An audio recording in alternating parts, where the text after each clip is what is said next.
This time, we're going to take a look at the Philistines, who the Philistines were. They're mentioned quite a bit in the Bible. They're known as kind of like the bad boys of the Bible. They were warlike people.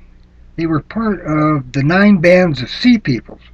The Table of Nations in Genesis 10 tells us they came from Tafar, which is a Hebrew word for Crete. Also, they ranged all over the Aegean Sea at that time. They first tried to land and settle in North Africa, but the Egyptians ran them off, and they then colonized the area on the map that you see. Uh, they were on a major trade route, later called the Via Maris, which means Way of the Sea, with a coastal road running from the Nile Delta north through Canaan, Syria, and all the way up into Southwest Asia. They built a lot of cities. The main 5 cities were Gaza, Ashkelon, Ashdod, Gath, and Ekron. And each of these had their own king, and the 5 kings formed a coalition of equals. Each would work independently, rule independently, but also band together when they were in trouble or when they wanted to go up and fight against somebody. Right from the beginning, they were the enemies of God's people, the Hebrews.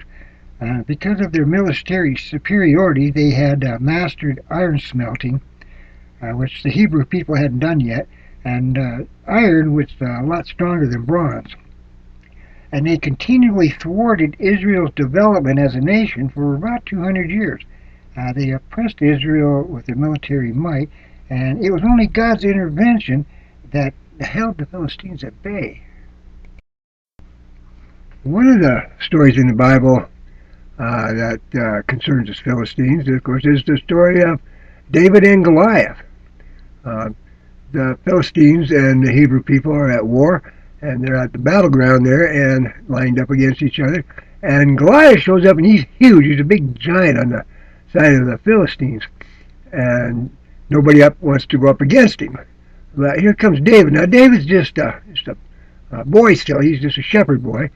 But he says, well, I'll go up against him. And so he goes down in the river there, and he picks up some smooth stones, and he goes back up there, and sure enough, he knocks Goliath out with a slingshot stone. But that didn't kill him, and so David goes over there and cuts his head off with his own sword. One of the most famous stories in the Bible that were about the Philistines was the story of Samson and Delilah. There was an awful lot of movies made about that. Samson was one of the judges. There were 12 judges in the book of Judges.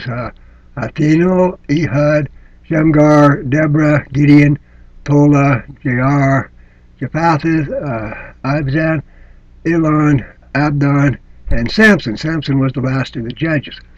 When Samson was born, he was consecrated as a Nazarene, and back then that meant that he was being set aside to work for God, and he was raised in a temple, and God told his mother not to let anybody cut his hair, that his strength would come from his hair. He also couldn't have any alcohol or eat anything unclean. And as he grew up, he started to exhibit great feats of strength.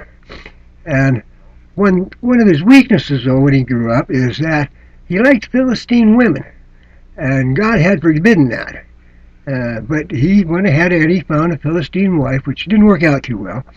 And so he got divorced, I suppose. But then he meets Delilah, another Philistine woman. And they get together. And, of course, he's still exhibiting these great feats of strength. And the Philistines, they don't like him, of course, because he's a Hebrew. And I think they're a little bit afraid of him. And so they try to trick him out of the secret of his strength so they can subdue him. But that doesn't work. And so they get his wife Delilah to get the secret. And she finally does. And they come in and they cut his hair. And they're able to subdue him. And they burn out his eyes. And they make him in slave labor. And finally they chain him up to these 2 pillars in one of these big buildings where a lot of the head Philistine people were there, the aristocracy and the military guys. And Samson cries out to God for one more time that he will make him strong again, and he does, and he pushes these two pillars apart, and these pillars are what was holding up the ceiling. And when he pushed these pillars down, of course, the ceiling came down and crashed down around all of them. And, of course, it killed the Philistines, but it killed Samson, too. But then Samson had disobeyed God, too, in the first place by getting mixed up with Philistine women. And so we find out a little bit more about the Philistines here. Next, we'll look at a ghost story that's in the Bible. Another biblical story that has the Philistines in them is back when Saul was king. Saul was Israel's first king. Samuel, the prophet Samuel, had been the one who anointed him. But Samuel's dead now, and the Philistines are about to attack the Israelites, and Saul is scared. God's not talking to him through any of the other prophets or through the Urim and the Thummim or any dreams or anything, and so he's afraid, and so he decides to call back the ghost of Samuel. And so he gets some of his guys, and they go out looking for the witch of Endor. Some versions of the Bible, they call her the medium of Endor. And when they finally find her, they tell her what's going on, and she doesn't want to help. First of all, because Saul had outlawed all the divining and all that kind of occult stuff.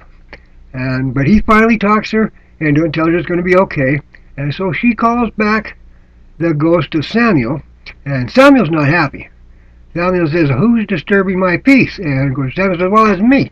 He says, "The Philistines are about to attack, and God's not talking to me. What do I do?" And Samuel pretty much tells him, "Well, bad news, because tomorrow you're going to be with me." And sure enough, the next day the Philistines attack, and the battle's going bad for the Hebrew people, and Saul is afraid that they're going to lose and that he'd be captured, and so he falls on his own sword and commits suicide. Now we know a little bit more about the Philistines and where they came from and some of the things that they were involved with. If you're interested in the Bible and all things biblical, check out my YouTube channel. You just go to YouTube and type in Michael Washington Bible, and when you get there, there's a bunch of playlists there with all kinds of stuff about the Bible on it. Thank you.